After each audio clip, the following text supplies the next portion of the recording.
আসসালামু আলাইকুম রহমতুল্লাহ। নগ্নতা শয়তানের প্রথম কাজ।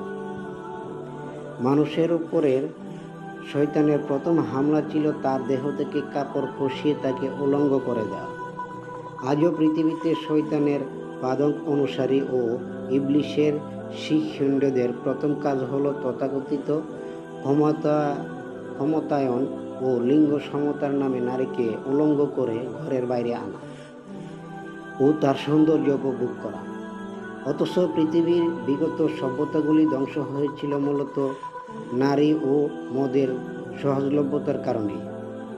অতএব সভ্য, ভদ্র ও আল্লাহভীরু বান্দাদের নিকটে ইমানদারের সর্বপ্রথম ফরজ হল স্ব লজ্জাস্থান আবৃত রাখা ও ইজ্জত আবরর হেফাজত করা। অন্যান্য ফরজ সবই এর পরে। নারীর পর্দা কেবল পোশাকে হবে না, বরং তা হবে তার ভিতরে, তার কথাবার্তায়, আচার আচরণে ও চালচলনে সর্ববিষয়ে। পরনারীর প্রতিটি অঙ্গিভঙ্গি ও মিষ্ট কণ্ঠস্বর পরপুরুষের হৃদয়ে অন্যায় প্রভাব বিস্তার করে।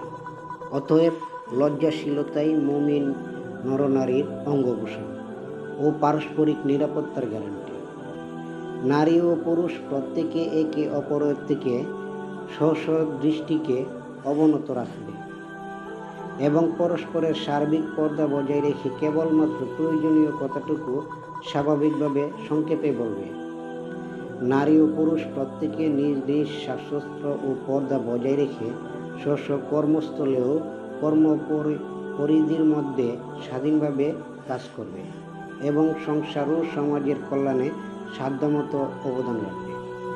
নেগেটিভ ও পজিটিভ পাশাপাশি বিদ্যুৎবাহী দুটি কেবলের মাঝে প্লাস্টিকের আবরণ যেমন পর্দার কাজ করে এবং অপরিহার্য অ্যাক্সিডেন্ট ও অগ্নিকাণ্ড থেকে রক্ষা করে, অনুরূপভাবে পরনারী ও পরপুরুষের মধ্যকার পর্দা উভয়ের মাঝে ঘটিতব্য যে কোনো অনাকাঙ্ক্ষিত বিষয় থেকে পরস্পরকে হেফাজত করে।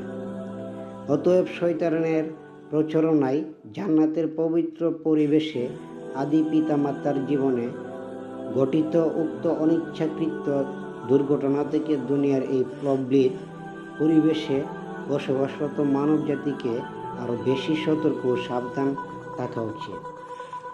কোরআন ও হাদিস আমাদেরকে সেদিকেই হুঁশিয়ারি করেছে। আল্লাহ পাক আমাদের এই শয়তানি থেকে হেফাজত করুন।